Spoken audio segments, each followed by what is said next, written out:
It's a new world. Hello, everybody, and thank you for coming today. My name is Mark Klass, and you probably know me as the father of crime victim Polly Klass.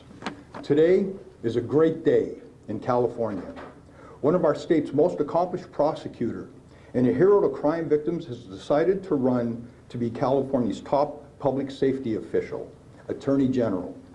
Marie Schubert has built a career protecting kids from sexual predators and human trafficking and making sure violent criminals are held accountable for their crimes.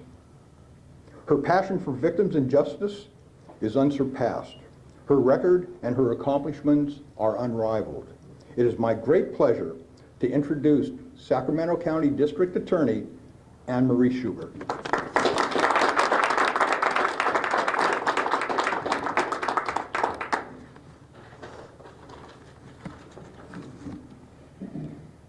Good morning. Thank you, Mark, for your very kind words.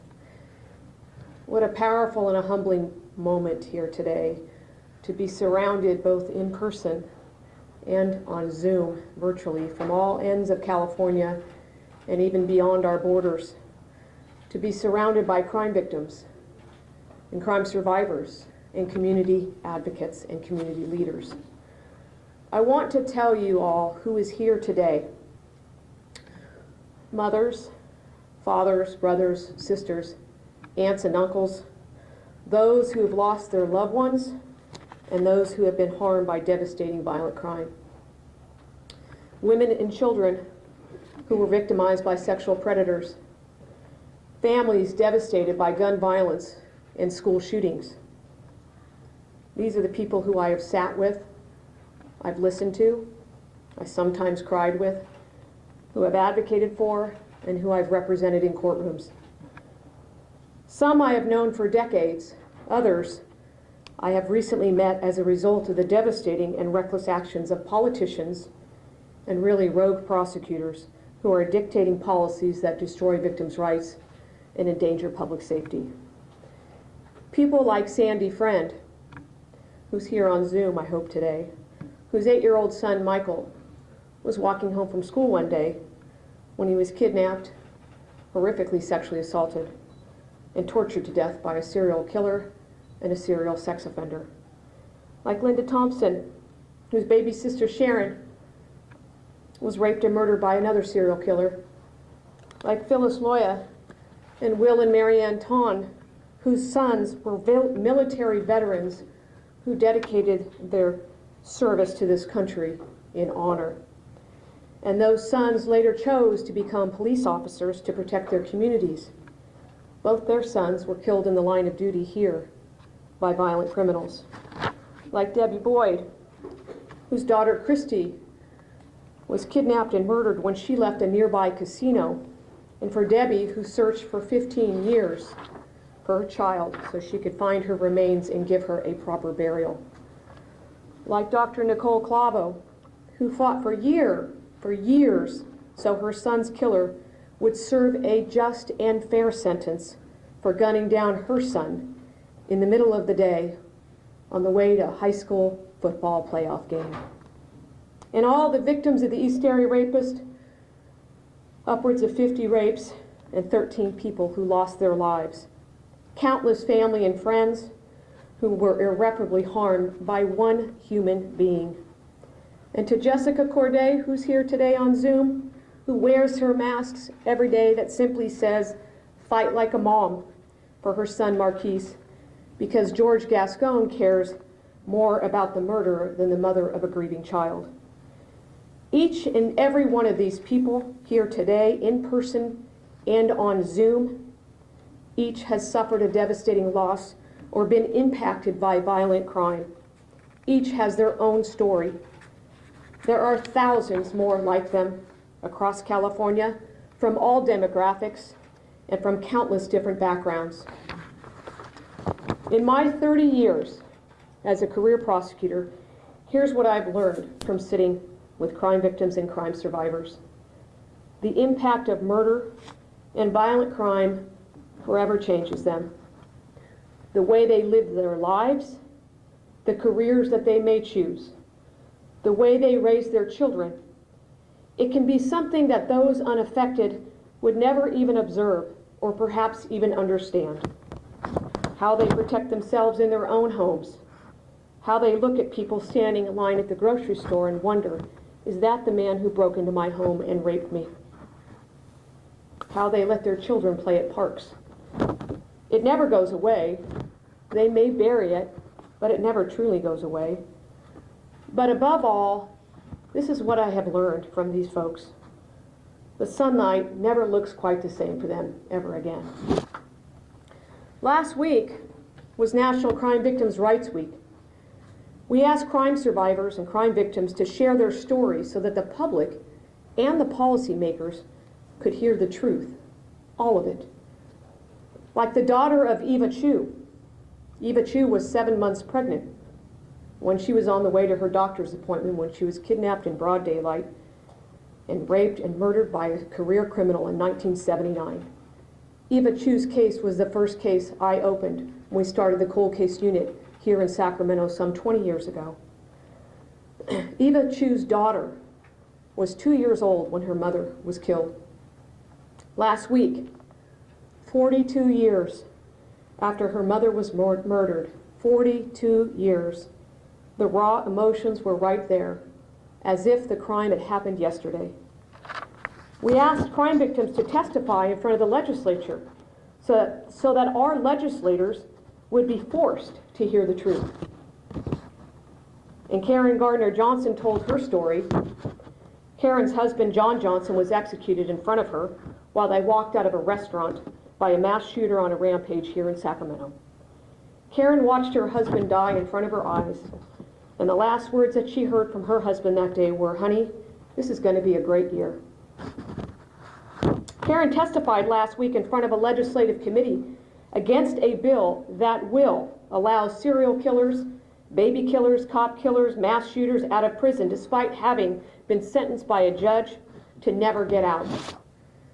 Karen Johnson was given a mere 2 minutes to explain to these policymakers that victims suffer their own life sentence as a result of violent crime and the devastating consequences of their loved one being murdered.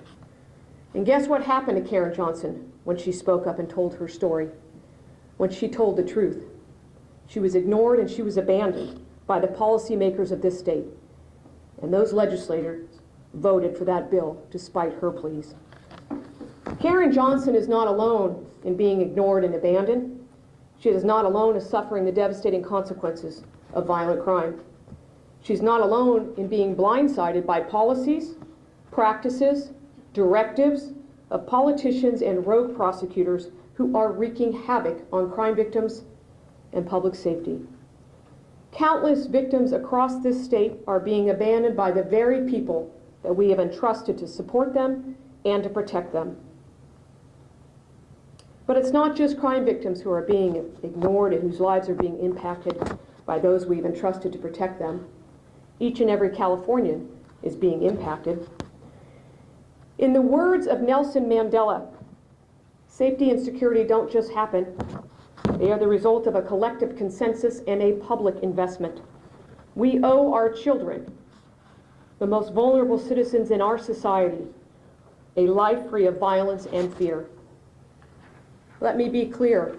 The newly appointed Attorney General has voted for and supported policies and laws that are not only destroying the rights of crime victims, but are destroying public safety in this state.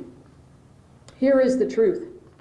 California's criminal justice system is in chaos. When policymakers and reckless prosecutors talk tough about protecting all of us, yet they turn around and refuse to take action to protect any of us, that is chaos. When politicians talk tough and tell you they will protect the vulnerable, yet they refuse to make hate crimes, domestic violence, child abuse, human trafficking of a child, and rape of an unconscious woman a violent crime, that is chaos. When politicians pass laws after law or issue directive after directive that erode accountability and public safety, that's chaos. When convicted murderers are celebrating in their prison cells that they're going to get out because of these policies, that is chaos. When billions of dollars billions of dollars are stolen from the state's Employment Development Department and put into the hands of criminals who use that money to buy guns, that is chaos. In the words of Kermit Alexander, whose mother, sister, 8 and 10-year-old nephews were murdered by a gang member in Los Angeles, Kermit said once, quote, "Sometimes justice can't be gentle." But please make no mistake about justice. Yes, at times, and it should, and it must be gentle. I have, and I always will, advocate for alternatives to incarceration. I have and always will be willing to exercise compassion in the right set of circumstances. Community leaders here today stand with me because they know I am committed to that. Long before I was elected as district attorney, I advocated for programs that would not only prevent crime, but enhance the lives of those in our communities, particularly and especially our children. I didn't just talk, I took action. Just a couple of examples. Working to keep kids in our schools, gaining national recognition for that innovation. Using technology to connect our community with critical services. Educating parents and children about the dangers of online sexual predators. I took action to find innovative ways of justice and to protect our community. I am relentless in seeking the truth, regardless of what that truth is. One of the greatest tools in finding that truth and solving crimes is new DNA technology that revolutionizes our ability to both identify the guilty and exonerate the innocent. I am proud to be a national leader in using these tools. The exoneration of Ricky Davis for a murder he did not commit is one of the proudest moments I have as a prosecutor. Ricky Davis spent 15 years in prison, always claiming his innocence. DNA technology not only freed him, but also identified the man that is now charged with the murder of that innocent woman. The community leaders here today to support me do so because they know I don't just talk, I actually take action. Remember that safety and security don't just happen. It takes a collective consensus and a public investment. But when violent criminals are let loose without meaningful accountability, that is chaos. When businesses in the Bay Area are closing by 3 o'clock in the afternoon because they're worried about the violence, that is chaos. When politicians pass laws and support policies that weaken the consequences for gun violence in our communities, that is chaos. When politicians support the release of mass killers or baby killers from prison, but they refuse to listen to the very people that were harmed, that is chaos.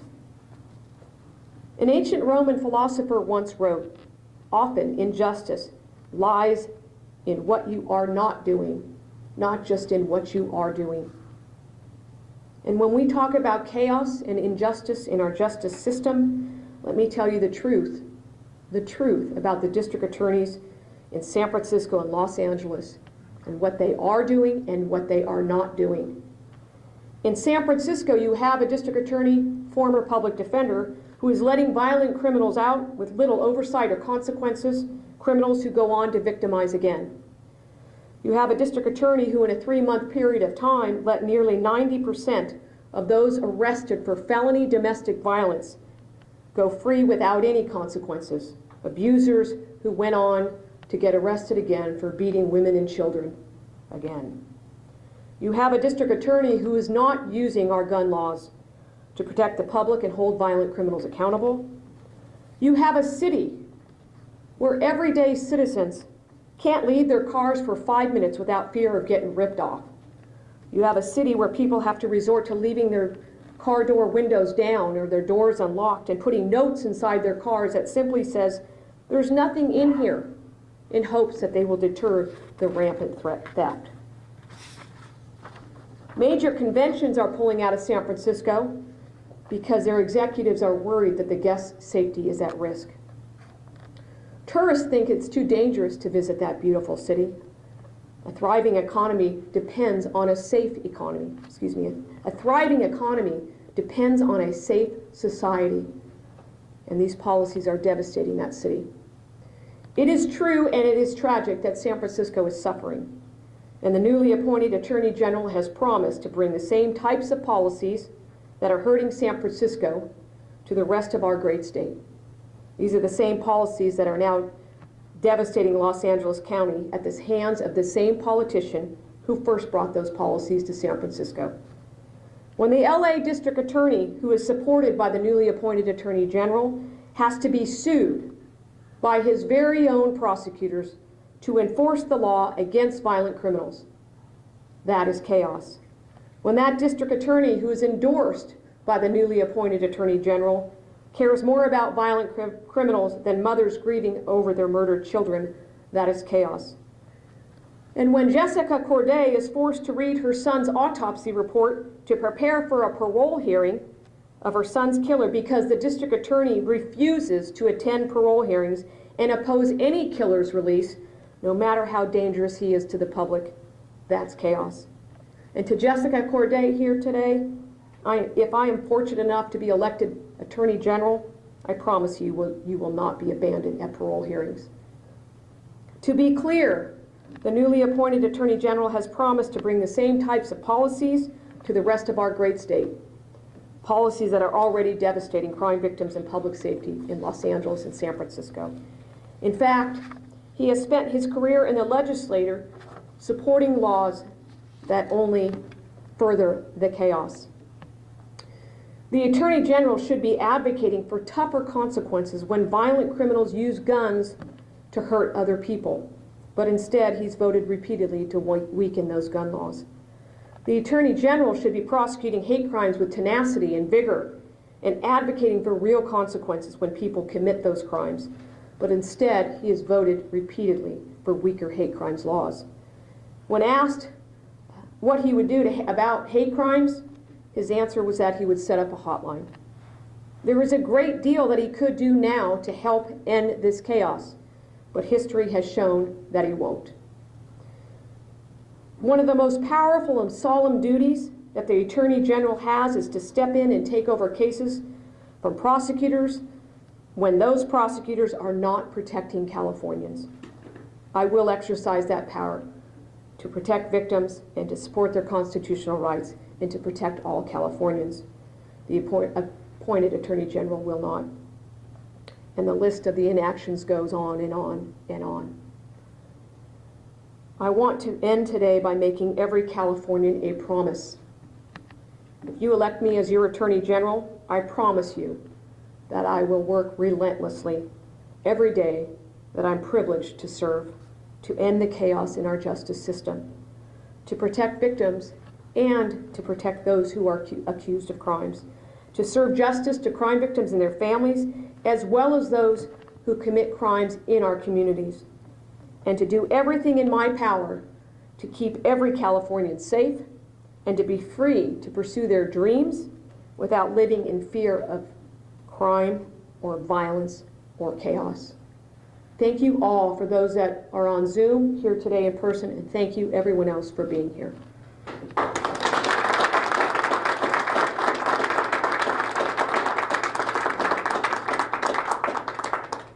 If anybody has just some general questions, I'm more than happy. Otherwise, I'm more than happy to talk to people individually as well. Question. Hi. Laura Cordy with the Sacramento Bee. Thanks Hi. for holding this. Californians have approved some ballot measures in recent years that suggest they're going more towards criminal justice reform, lower sentences for certain crimes, increasing parole opportunities. What makes you think that they would vote for a candidate like yourself? Because I think when you tell the voters the truth about what are the types of things that are getting passed, for instance, if you look back on Prop 20,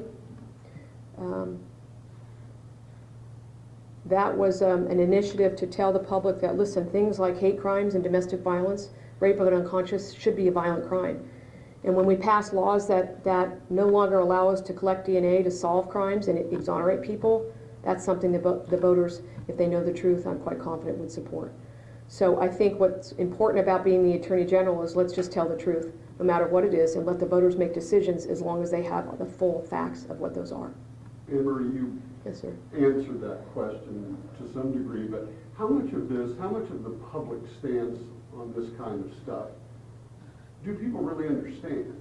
I mean, a lot of, you know, frequently something happens, the legislature, a bill passes, something becomes law, and someone says, I didn't know about that. Well, how much of this is a lack of awareness, and how much of it is an actual sentiment, do you think? I think a lot of it is actual unawareness. I mean, if people hear the types of bills that are happening right now in the legislature, and they understand, and if we had people like Karen Johnson who had a full opportunity to give more than 2 minutes to tell what happened to her loved one, and that information got out to the public, I definitely think that people would realize what's really happening. And that's why I understand it, because I've been in the business for 30 years. But the volume of laws and bills that are going on in the building across the street is like a superhighway. And it's something that we have an obligation to, and especially as the Attorney General, to make sure that there's a full, fair, and balanced discussion about what these laws do, what they don't do. So a lot of it is education and awareness, and really, and if you look at what's happening in Los Angeles County, I mean, these voters and victims are revolting because they're like, I didn't vote for that. That's not what I wanted. Would you call yourself the alternative to what's out there now? I call myself the real deal. That's what I call myself. I've been in the business for 30 years. I believe 100% in balance in the system. I believe that people deserve opportunities to get out of prison and become productive members. I have worked with community leaders in this community to make sure we give them those opportunities. I also believe strongly that violent criminals should be held accountable. And I will, as I said, work tirelessly to achieve all of those goals.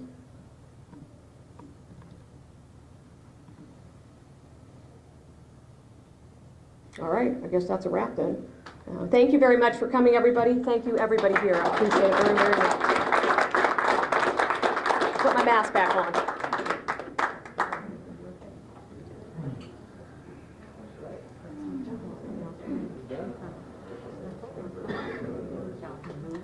Unless somebody's taking me to lunch.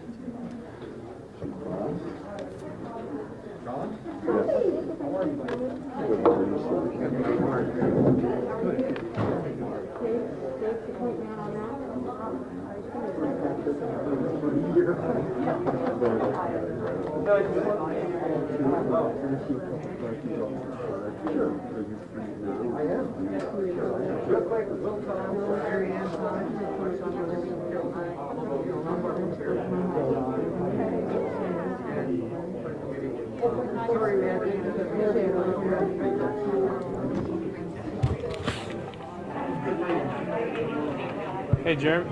Hey, Jeremy.